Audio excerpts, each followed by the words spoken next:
Three elderly women lay side by side on gurneys in the emergency room. The young doctor looked at them and rolled his eyes. More elderly patients. They always complain. Just then, the woman on the left noticed a faded tattoo on the right woman's wrist. Her heart stopped. USS Enterprise. Are you Helen? In that moment, all three recognized each other. 80 years ago, they had fought together at Pearl Harbor on the same ship. The fluorescent lights hummed overhead in the cramped emergency room of St. Mary's Hospital, casting harsh shadows across the faces of three elderly women who'd been wheeled in within minutes of each other. It was a typical Tuesday evening in downtown San Diego, and the ER was bustling with the usual mix of cases that kept the night shift busy. Dr. Michael Peterson, 28 years old and fresh out of his residency, moved between the patients with the confident stride of someone who believed his medical degree made him the smartest person in any room. His white coat was pristine, his stethoscope hung around his neck like a badge of honor, and his expression carried the perpetual irritation of someone who felt his talents were being wasted on routine cases. The three women had arrived separately, each brought in by different circumstances. The first, Margaret Sullivan, 98 years old, had collapsed at the grocery store while reaching for a box of cereal. The second, Helen Chen, 97, had fallen in her apartment bathroom and lay there for 2 hours before her neighbor found her. The third, Sarah Martinez, 96, had been brought in by her grandson after complaining of chest pains during their weekly dinner. Now they lay on adjacent gurneys in the emergency bay, separated only by thin curtains that had been pulled back to accommodate the busy staff. Each woman appeared frail, their skin paper-thin and marked with the spots and wrinkles that come with nearly a century of life. Their gray hair was disheveled from their respective ordeals, and their clothing, a faded house dress, worn pajamas, and a simple cardigan, spoke of modest lives lived quietly. Dr. Peterson approached Margaret's gurney first, clipboard in hand, his expression already showing signs of impatience. He'd been on shift for 12 hours, and elderly patients with vague complaints were not what he'd signed up for when he decided to pursue emergency medicine. He wanted trauma cases, life or death situations that would test his skills and advance his career, not confused old women who probably just needed to be sent home with some aspirin. Mrs. Sullivan, he said without looking up from his chart, his voice carrying the tone of someone addressing a child. You're here because you fainted at the store. Have you been eating properly? Taking your medications? Sometimes elderly patients forget these things. Margaret, despite her diminutive frame and the oxygen cannula in her nose, fixed him with sharp blue eyes that held more clarity than he expected. Doctor, I haven't forgotten anything important in my life, she said quietly, her voice steady despite her condition. I fainted because I haven't been sleeping well. Nightmares. Dr. Peterson barely looked up from his notes. Nightmares are common in elderly patients, usually related to medication side effects or anxiety about health issues. We'll run some standard tests, but I suspect this is nothing serious. He moved to Helen's gurney without waiting for Margaret's response. Helen lay quietly, her dark eyes fixed on the ceiling, one hand resting across her chest. A purple bruise bloomed along her left temple, where she'd struck the bathroom floor, and her breathing was shallow but steady. Mrs. Chun, Peterson said, his tone already dismissive, bathroom falls are very common at your age. Balance issues, medication effects, probably some confusion. We'll need to assess whether you're safe to return home alone, or if we need to discuss assisted living options. Helen turned her head slowly to look at him, and for a moment, something flickered in her expression. Not confusion or fear, but a kind of quiet assessment, as if she were measuring him and finding him lacking. Doctor, I've been taking care of myself for longer than you've been alive. This wasn't confusion. I was reaching for something on the high shelf, something I probably shouldn't have been reaching for at my age. Exactly my point, Peterson replied, making notes without looking at her. At 97, you need to be more careful about your limitations. These falls can be prevented with proper precautions and realistic expectations about what you can and cannot do. Sarah, lying on the third gurney, watched this exchange with growing tension. Her chest pains had subsided, but something else was building inside her, a familiar feeling she hadn't experienced in decades. It was the same sensation she felt 80 years ago when young officers had dismissed her capabilities, when male colleagues had treated her like an inconvenience rather than a professional doctor. Peterson approached her last, his impatience now barely concealed. Mrs. Martinez, chest pains at your age could be anything from indigestion to a serious cardiac event. When elderly patients come in with vague symptoms like this, it's often anxiety or attention-seeking behavior. How long since your last doctor's visit? Sarah's hands clenched slightly at her sides. Doctor, I've been having regular checkups every 6 months for the past 20 years. My cardiologist, Dr. Williams, knows my history better than anyone. This felt different than anything I've experienced before. Dr. Williams isn't here right now. Peterson replied dismissively, I am. And in my experience, elderly patients often misinterpret normal aches and pains as serious symptoms. We'll run an EKG, but I suspect we're looking at anxiety or digestive issues. It was then that Margaret, shifting uncomfortably on her gurney, noticed something that made her breath catch. As Helen moved her arm to adjust her position, the sleeve of her hospital gown rolled up slightly, revealing her wrist. There, faded with age but still visible, was a small tattoo that Margaret hadn't seen in 8 decades. The tattoo was simple, the outline of an aircraft carrier with USS Enterprise written in small script beneath it. But it wasn't just any tattoo. It was identical to the one Margaret had gotten during a 3-day shore leave in Honolulu in November 1941. Just weeks before the attack that would change their lives forever, that Margaret's heart began to race, and for a moment she wondered if she was hallucinating. The medication, the stress of being in the hospital, the disorientation of her fall. Surely she was seeing things. But as she stared at Helen's wrist, memories began flooding back like a dam breaking. USS Enterprise, Margaret whispered, her voice barely audible. Are you Helen? Helen turned her head sharply, her eyes widening as she saw Margaret's face for the first time since they'd been brought in. 80 years had changed them both dramatically. Their faces were lined and weathered, their hair white, their bodies frail, but something in Margaret's eyes was unchanged. The same fierce intelligence, the same quiet strength that had carried her through the darkest days of World War II. Margaret. Helen's voice cracked with emotion. Margaret Sullivan? From radio operations, Dr. Peterson looked up from his clipboard, annoyed by the interruption. Ladies, please try to rest. If you know each other, you can catch up after we've completed your examinations. But neither woman was listening to him anymore. Sarah, hearing the names and seeing the recognition pass between them, struggled to sit up on her gurney. She had been watching the exchange with growing amazement, and now she was studying their faces with the intensity of someone trying to solve a puzzle that had haunted her for decades. Margaret Sullivan, Helen Chun, Sarah repeated slowly, and then her voice grew stronger. Radio operations, USS Enterprise. Her eyes widened. The nurse was Margaret, the radio operator was Helen, and mechanic. She paused, her voice trembling. I'm Sarah Martinez. I was Sarah Rodriguez then. I worked in the engine room. The silence that followed was profound. 3 pairs of elderly eyes stared at each other across the small space of the emergency bay. And in that moment, the years seemed to fall away. They were no longer frail patients in a hospital. They were young women again, united by shared experiences that had forged bonds stronger than steel. Helen was the first to speak, her voice filled with wonder. Sarah, you were the one who kept the engines running during the counterattack. You stayed below deck for 18 hours straight while we chased down the Japanese submarines. Margaret nodded, tears beginning to form in her eyes. And Helen, you were the one who intercepted the enemy communications. You broke their codes and warned the fleet about the second wave that never came. And Margaret, Sarah added, her voice growing stronger, you saved at least 12 men in sick bay. You worked without sleep for 3 days straight, treating burns and shrapnel wounds. Dr. Peterson stood watching this exchange with growing irritation.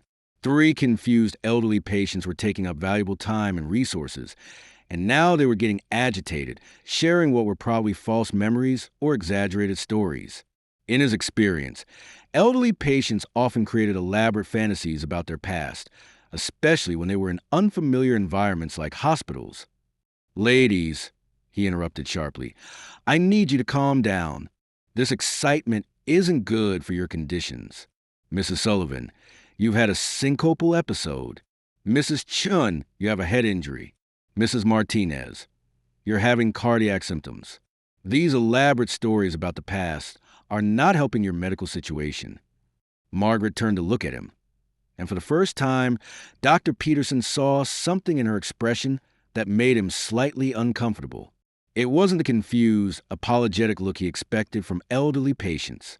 It was a steady, unwavering gaze of someone who had faced far worse things than an impatient young doctor. Margaret said, her voice calm but carrying an edge of steel. These aren't stories. We served together on the USS Enterprise during World War II. We were part of the crew that responded to the Pearl Harbor attack. Peterson rolled his eyes. Mrs. Sullivan, women didn't serve on combat ships during World War II. I understand that elderly patients sometimes create fictional narratives about their past, but we need to focus on your current medical needs, not these fantasies. The effect of his words was immediate and dramatic. Helen struggled to sit up on her gurney, her face flushing with anger despite her injuries. Sarah's heart monitor began beeping faster, indicating her rising blood pressure. But it was Margaret who spoke, her voice cutting through the emergency room noise like a blade. Doctor, I suggest you be very careful about calling our service a fantasy, she said quietly. We may be old, we may be in hospital gowns, but we are veterans of the United States Navy, and we deserve to be treated with respect. Peterson laughed dismissively. Ma'am, I don't know what movies you've been watching, but women weren't allowed in combat roles during World War II. The closest you might have come to military service would have been as a nurse or secretary, and certainly not on a warship. It was Helen who responded this time, her voice sharp with indignation. Doctor, I was a radio operator with top secret clearance. I intercepted and decoded Japanese communications that helped prevent a second attack on Pearl Harbor. I spent 4 years aboard the Enterprise, participating in some of the most crucial naval battles in the Pacific Theater. And I, Sarah added, her voice growing stronger despite her chest pains, was a mechanical engineer who kept the ship's engines running during combat operations. I was one of 12 women who served in the engine room crew, and we had a perfect maintenance record throughout the war. Dr. Peterson shook his head in frustration. Ladies, this is exactly what I'm talking about. These elaborate military fantasies are common in elderly patients with cognitive decline. The USS Enterprise was a combat vessel. Women simply weren't permitted in such roles. Doctor, Margaret said, her voice now ice cold, you're about to make a very serious mistake. I suggest you stop talking and start listening, because you're addressing 3 women who risked their lives for their country before you were even born. But Peterson was beyond listening now. He was dealing with 3 confused elderly patients who were becoming increasingly agitated, and he needed to regain control of the situation. In his mind, they were exactly the kind of difficult, attention-seeking patients that made emergency medicine frustrating, elderly women with vague complaints who created dramatic stories to get sympathy and attention. Ma'am, I'm going to have to ask the nurses to give you something to calm down, he said firmly. This agitation isn't helping your medical condition, and these military fantasies need to stop. Women did not serve in combat roles during World War II, period. It's simply a historical fact. What happened next will be talked about in the hospital for years to come. Margaret Sullivan, despite being 98 years old and connected to an 4 line, swung her legs over the side of her gurney and stood up. Her movements were slow but determined, and there was something in her posture that suggested decades of military bearing. Helen Chen, despite her head injury and bruised temple, also struggled to sit up. The oxygen cannula remained in her nose, but her eyes blazed with an intensity that seemed to burn away the years. Sarah Martinez, chest pains forgotten, disconnected her heart monitor and stood beside her friends. The 3 women formed a line facing Dr. Peterson, and suddenly the emergency room felt different. The fluorescent lights seemed dimmer, the background noise faded, and everyone in the vicinity could sense that something significant was happening. Dr. Peterson, Margaret said, her voice carrying the authority of someone who had commanded respect in life or death situations, you just insulted 3 veterans of the United States Navy. We served with honor during World War II, and we will not be dismissed by someone who clearly knows nothing about the actual history of women's military service. Helen stepped forward, her medical chart in her hand.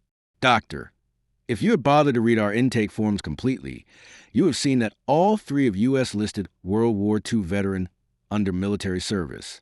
The information is right there in our records, Sarah added. And if you had any knowledge of naval history, you would know that the USS Enterprise had a classified program that included women in critical technical roles. Our service records were sealed for 50 years due to the sensitive nature of our work. Dr. Peterson looked around the emergency room, suddenly aware that their conversation had drawn attention. Other medical staff were watching, some approaching to see what was happening. An older nurse, Betty Williams, who had been working at the hospital for 30 years, stepped closer with a concerned expression. Dr. Peterson, Nurse Williams said quietly, "Is everything all right here? I'm dealing with 3 elderly patients who are having delusions about military service," Peterson replied, his voice carrying frustration. "They claim they served on the USS Enterprise during World War II, which is obviously impossible." Nurse Williams looked at the 3 women standing together, and something in their bearing made her pause. She had seen thousands of patients over the years, and she had learned to recognize certain qualities: dignity under pressure, courage in the face of adversity, the quiet strength that came from having lived through extraordinary circumstances. "Doctor," she said carefully, "have you verified their military records?" "There's no need," Peterson replied dismissively. "Women didn't serve in combat roles during World War II. These are clearly false memories associated with cognitive decline. It was then that Margaret reached into the small bag that had been brought with her from the ambulance. Her movements were deliberate as she withdrew a worn leather wallet, opened it, and pulled out a small, yellow card. She handed it to Dr. Peterson without a word. Peterson looked at the card, expecting to see an old driver's license or insurance card. Instead, he found himself staring at a military identification card dated 1943. The photograph showed a young woman in Navy uniform, but the face was unmistakably Margaret's. The same determined eyes, the same strong jawline, just separated by 8 decades of aging. "Margaret Sullivan, Petty Officer First Class, United States Navy," Peterson read aloud, his voice faltering slightly. "Radio Operations Specialist, USS Enterprise CV-6. Helen produced a similar card from her purse, this one showing a young Asian American woman in Navy uniform. "Helen Chun, Petty Officer Second Class, Communications Specialist." Sarah's identification was slightly different, a civil service card that designated her as a technical specialist with security clearance level that made Peterson's eyes widen. The emergency room had grown quiet. Other staff members had gathered around, drawn by the unusual scene of 3 elderly patients standing at attention, while a young doctor examined military identification cards that predated his birth by several decades. Nurse Williams looked at the cards, then at the 3 women, and slowly her expression changed to one of awe. "Dr. Peterson," she said quietly, "I think you owe these ladies an apology." But Peterson was still struggling to process what he was seeing. "These cards, they could be forged or... the historical record clearly states..." "Doctor," Margaret interrupted, her voice calm but carrying unmistakable authority. "The historical record was classified for 50 years. The USS Enterprise carried a crew of 2,200 personnel during World War II. 18 of those crew members were women, assigned to critical technical roles that required top-secret clearance. Our service was not acknowledged publicly until 1995, when the records were partially declassified." Helen nodded. "We were part of an experimental program that placed women in essential non-combat roles aboard capital ships.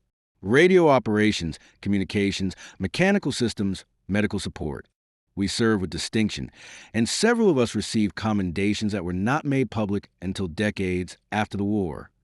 Sarah added, "Doctor, the reason you've never heard of us is because our service was classified. We signed agreements that prevented us from discussing our roles for 50 years. Most people still don't know that women served aboard combat ships during World War II because it was considered too sensitive to acknowledge at the time." The silence that followed was profound.